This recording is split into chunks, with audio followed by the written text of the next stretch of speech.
The following program is a Town of Colonie television production of the William K. Sanford Town Library.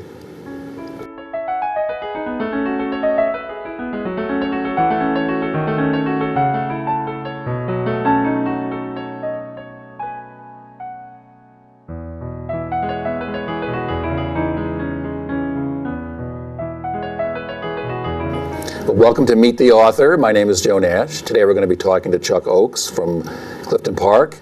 He has a new book here about aging. It's called Your Home, Your Castle, A Boomer's Guide to Prepare for Home Care. Now Chuck his list of what he does is so long, I'm going to let him tell it. So Chuck, welcome.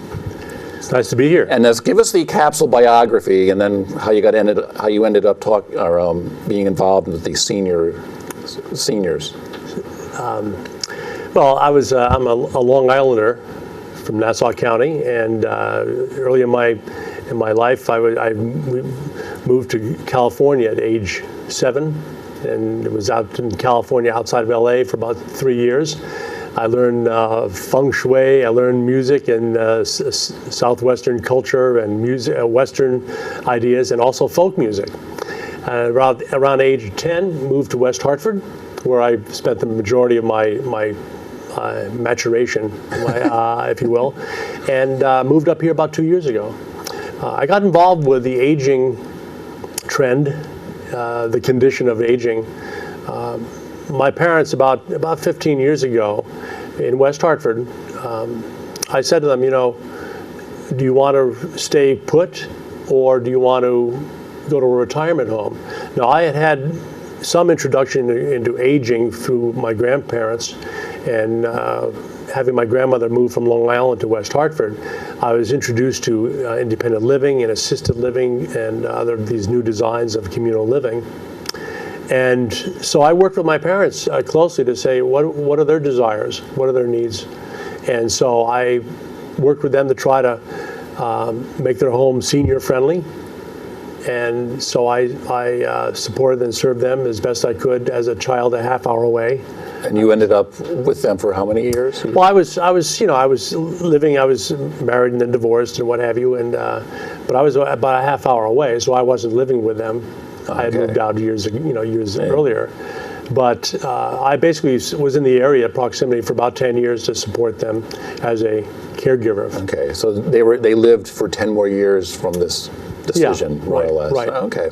Now, on one of your little promotional things here you do, you say that you're an aging in place specialist. Now, this term I find very interesting.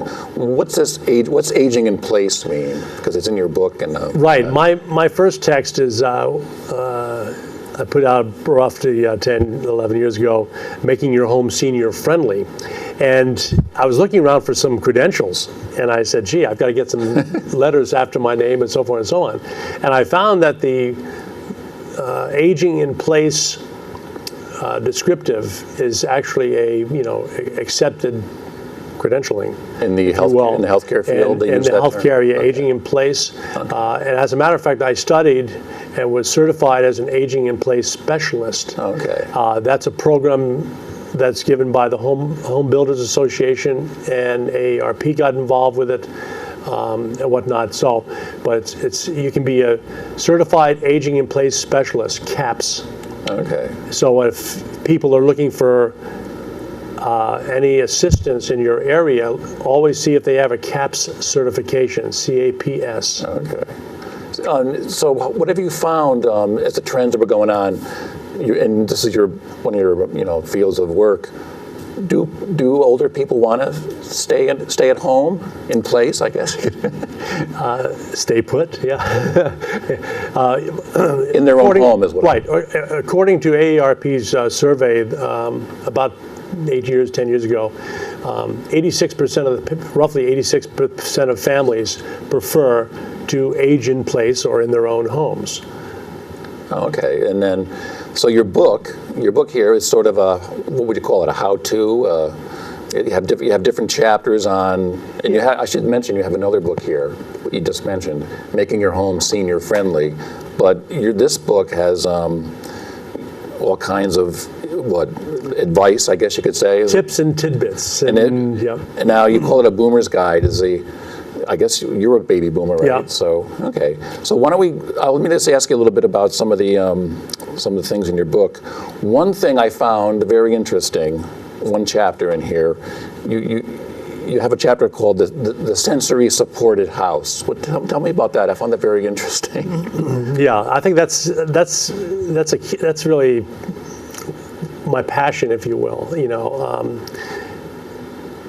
Using our home as an example, my mother was going blind or visually impaired, not totally blind, through a very common condition called macular degeneration. Okay.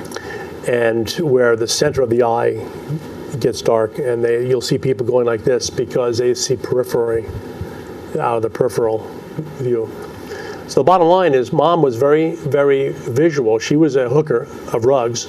Okay. And so I tried to create an environment that was stimulating with the senses that she still had. So that's what I did. I said, you try to take an assessment or inventory of what senses are still active with the individual. In this case, Mom was very visually oriented. She's very creative. So, for example, I chose flowers and flower pots and flower beds and flower boxes, which I made in many cases out of cedar and bamboo, that were movable in front of the windows outside their home. Okay. So wherever she needed visual stimulation, visual energy, so to speak, she'd look outside, and it was a celebration of color. Oh, okay. Okay. So I used color, so color and visual stimulation. Sound-wise, she could hear pretty well, but I incorporated sounds and music and what have you throughout the house and throughout her life as best possible, including waterfalls. Oh, okay. We had a waterfall inside the house. We actually had orange tree inside the house with oranges. That was from our California days. Okay. And then as far as taste, for example. You mentioned in here about when older people, their taste buds are, they're better? Is that what you? Well, they're more able to taste spicy and sweet things. Yeah, I mean, I ultimately hired 5 people to help me care for Mom around the clock. When Dad died in 2006, I promised him Mom would never be alone.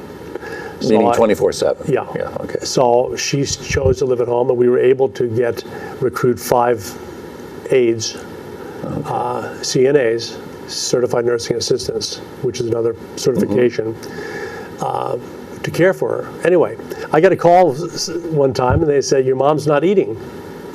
And I said, "Well, what are you feeding her?" I said, "Did it occur to you that some of her taste buds at age 89 are certainly not as active as they used to be, if at all?" So I said, let's get together, come up with some recipes that she would enjoy.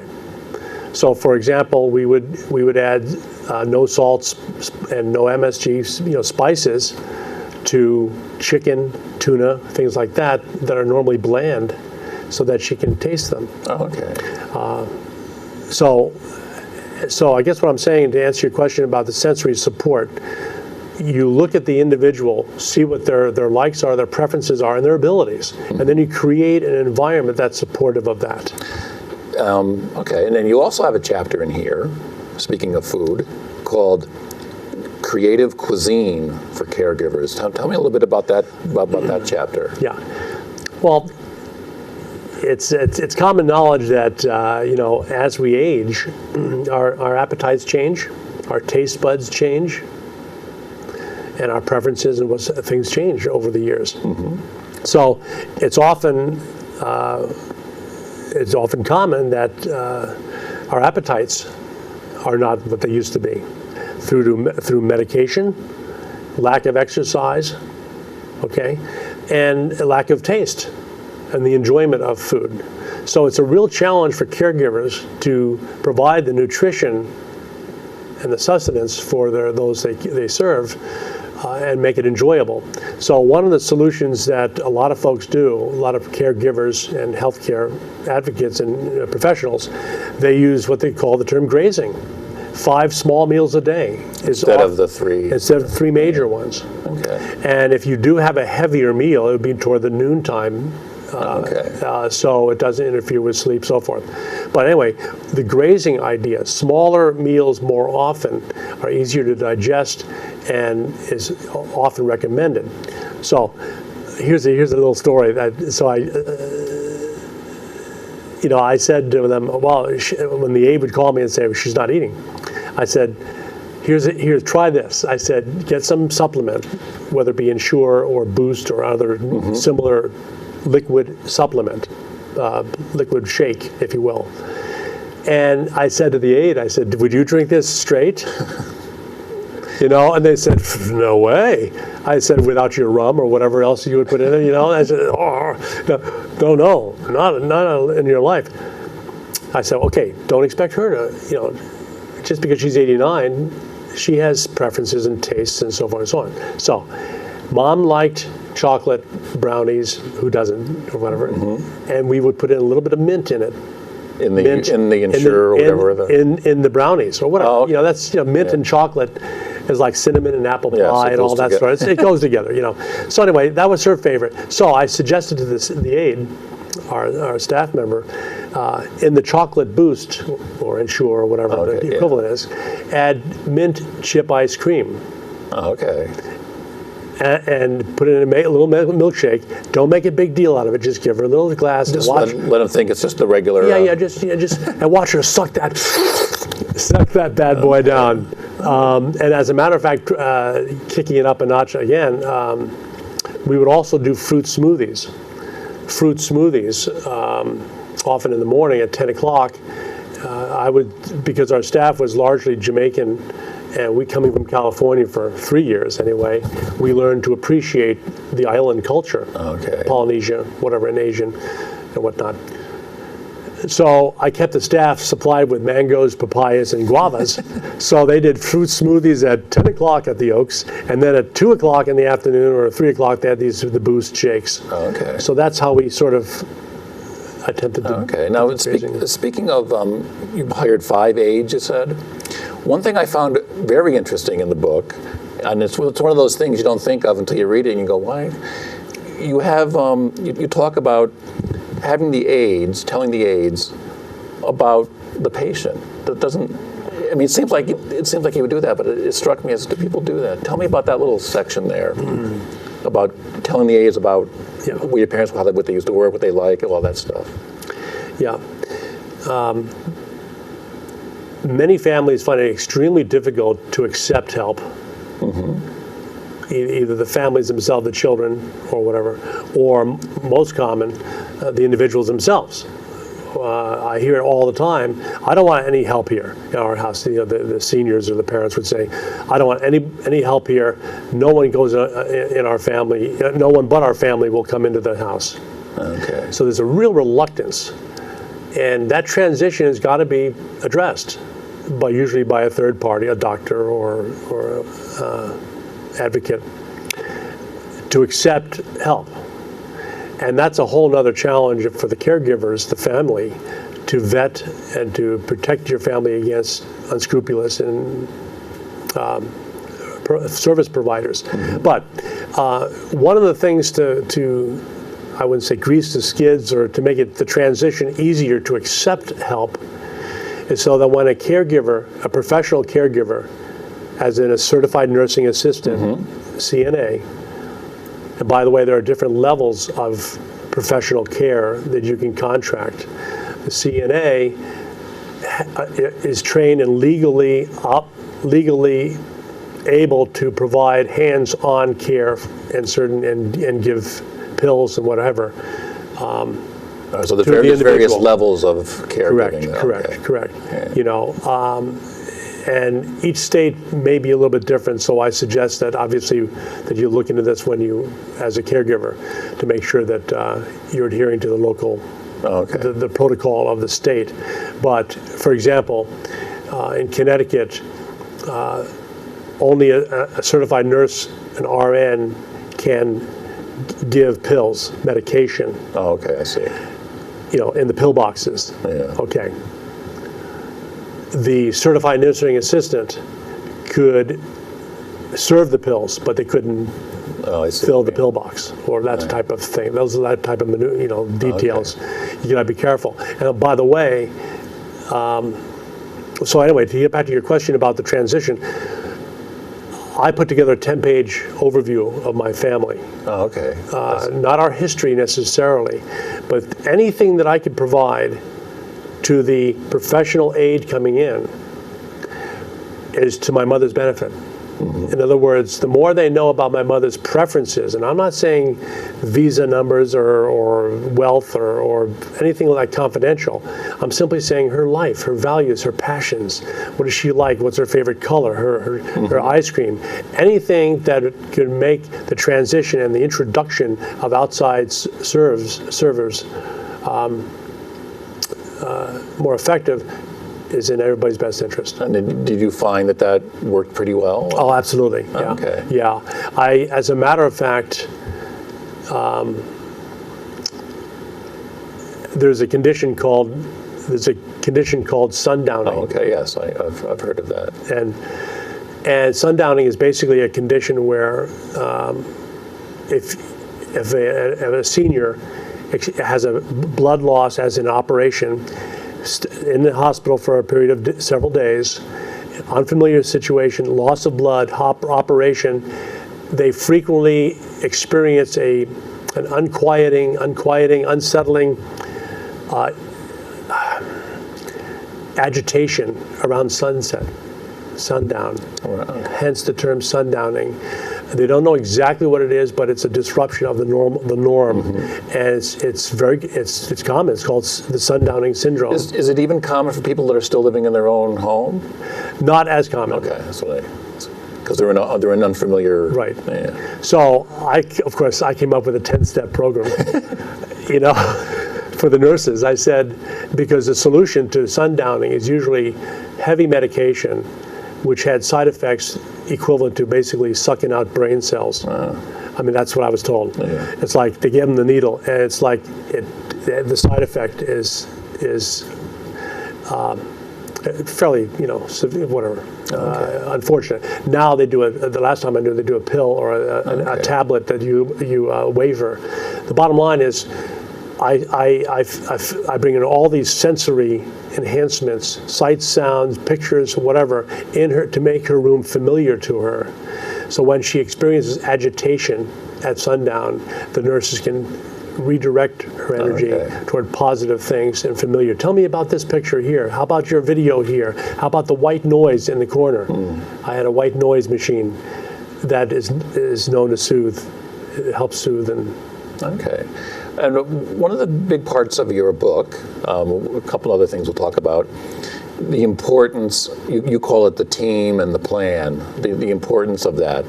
Just talk a little bit about that. The team, say there's many siblings, brothers and sisters, and then, you start out the book with, you got to have a plan for all this stuff. The importance of having these two. Right. I think it's, when you're about to embark on your journey as a caregiver, it is really important to identify, number one, your own personal resources in terms of finances, in terms of who's going to help provide the caregiving. Will your parents stay with you? Are you staying with them? What is the situation as far as proximity? The good news about technology now, you can take care of your parents remotely through technology to some extent. But to have your team together, that means you've got to have some legal people, find out legal assistance, support. There's elder law attorneys who specialize in seniors and aging matters, and from a legal standpoint. It's nice to have a dietitian on board, but certainly a visiting nurse resource is good to have available. Some towns have a service of a talent bank. I'm going to call it a talent bank or talent pool. These are retirees who are retired carpenters, bricklayers, electricians who want to work have something to do and make a difference. So they provide services at a reduced fee Oh, okay. for the community with emphasis on seniors, not limited to necessarily to seniors. But that's something to investigate. Local senior services, whether it be a senior center, area agency on aging, some places have that, some states have that. So these are all part of finding out what resources are available to you, and then obviously, put together your own team. Who's going to provide how much care, when. You do a lot of presentations and training for this kind of stuff. I just wanted to ask you, what have you found when you're talking to people, baby boomers, about, or even seniors preparing all this? I guess my question is, what do the adult children find the most difficult about all this that you find when you do all your presentations and things? I think the biggest, I wouldn't say surprise, or the learning experience is how much time and energy it takes to be a caregiver. Yeah, you say in the beginning of your book here, it says caregiving takes a toll. Go easy on yourself. Well, you did it for 10 years, of course. Yeah. Basically, when you're caring for a loved one, you're on call 24/7. I mean, not unlike a child. The circle. It reverses. And when that phone rang, I'd say, okay, what is it now? What's the crisis du jour? What's it today? She fell out of her wheelchair or whatever. Okay, what's happening? What's the plan? What's going on? So I think the biggest thing is that a caregiver, go into this with their eyes wide open, with as much information and preparation as possible, because caregivers often die before the patients. Oh, okay. I know, yeah, that was in your book. I found that very, very interesting.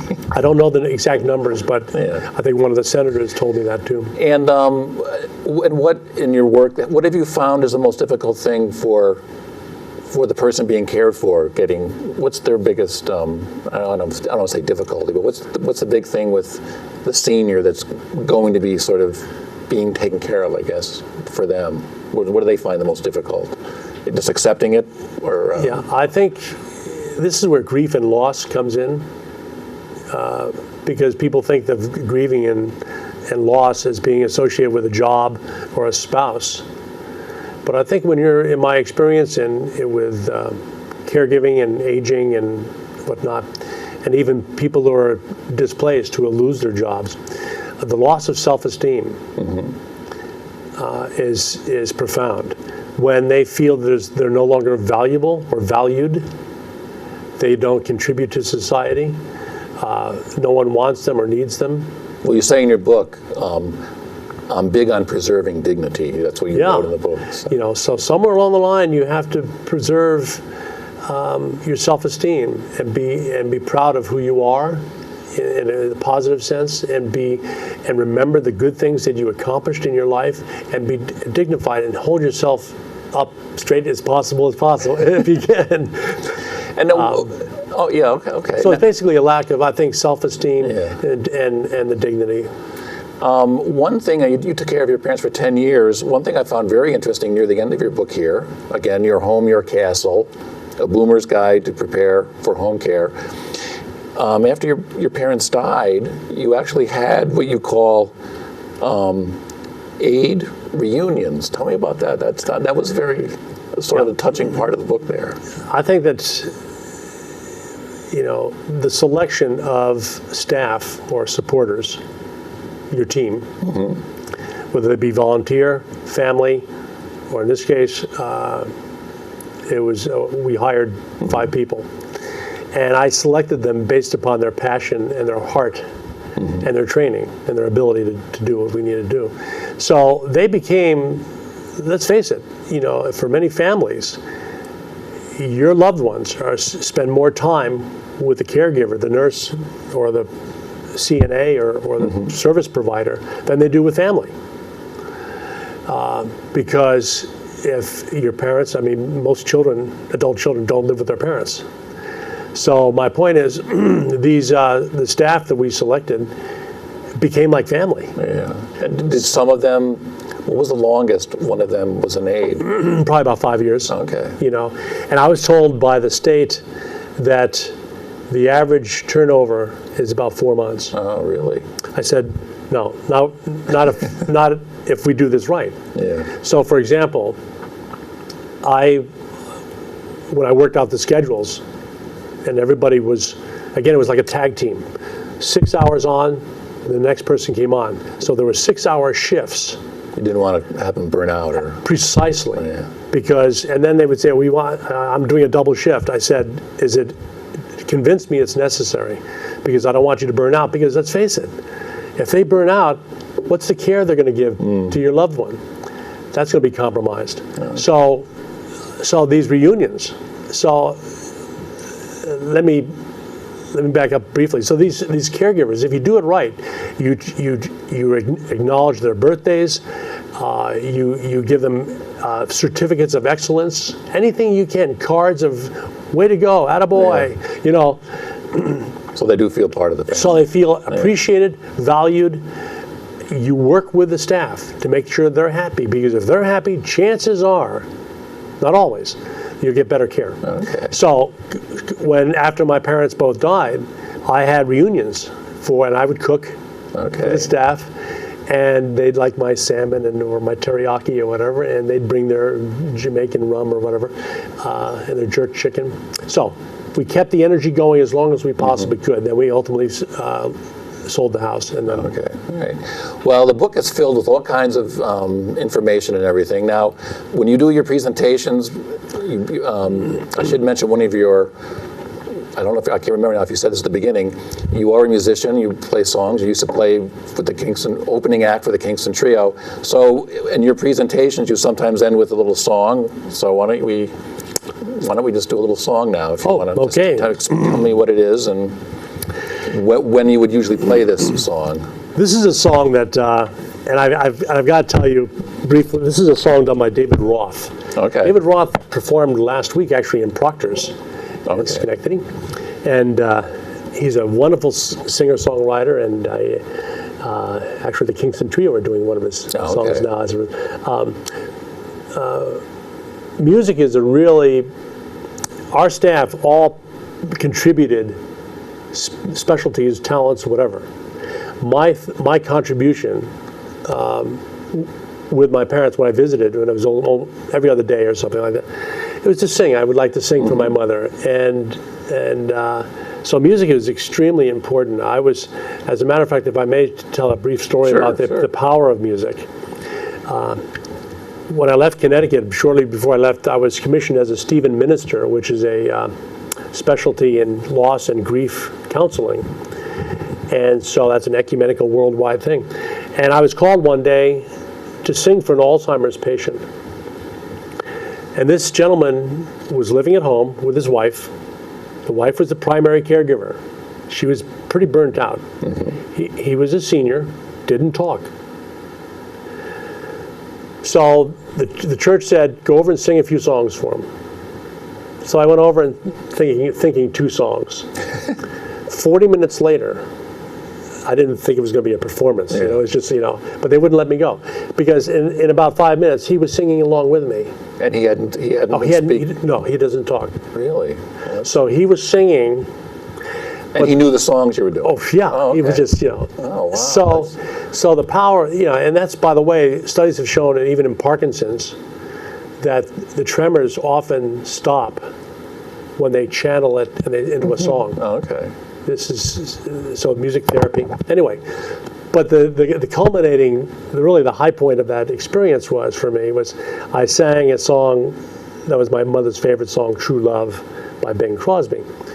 And obviously it's a romantic song that he remembered. So he started singing it when I sang this, And in a precious moment, priceless, he looked at his wife and he gave her a wink. just to make that connection. Yeah. Whether she understood it or even caught it we don't know. That's amazing. But then I left in silence because that's his comfort level or whatever. I wasn't there to cure or anything, but we just waved and. Wow. So that's great. So this is now. What's the name of the song? This is a song called "Legacy" Okay. by David Roth, and it really, I think, tells a lot about the value of life and what you leave behind. Okay.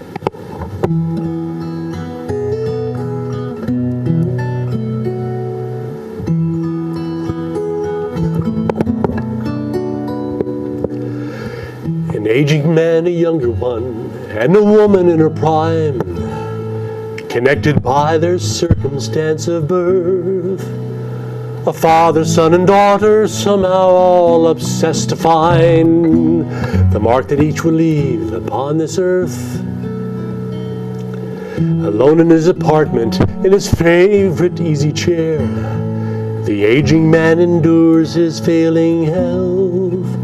Now the day's preoccupied, arranging his affairs, netting up the value of his wealth. He says a prayer and falls asleep, and somewhere in a dream he's searching for his children and he's calling out to them. Will I leave enough behind to help you get along? Please tell me, how will I be counted when I'm gone?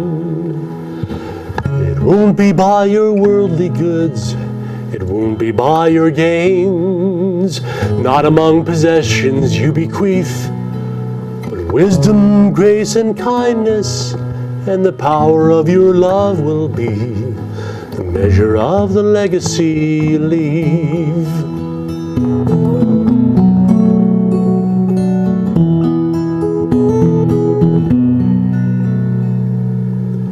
Working day is over for the woman in her prime. Alone now in her office, she looks around. An unfulfilling business is the only sight she sees. The ticking of the clock, her only sound. She closes up and locks the door and trudges down the hall. Takes the window seat that evening on the train. She stares out in the darkness, but the only thing she sees, a reflection of her weariness and strain. Her mind begins to wander, she remembers all the years of the struggle and persistence that go into such careers. Here she was with everything she'd worked so hard to win, and such an empty feeling burning deep within. Another late and lonely night, the younger man walks home, slowly climbs his several flights of stairs, pulls the shade and locks the door, unplugs the only phone, puts himself to bed and says his prayers. A blessing for my aging dad, my sister in her prime, and the woman I once loved who got away. And for all the wasted moments that I took them all for granted, and for words I never had the nerve to say. Another night of drifting in and out of restless dreams of unborn children, marriage, and the lives that might have been. But lives that might have been are only lives that never were, and all I'll ever know is that I'll never know for sure. Here's to every aging person, and to all those in their prime, and to passing on the love that you receive.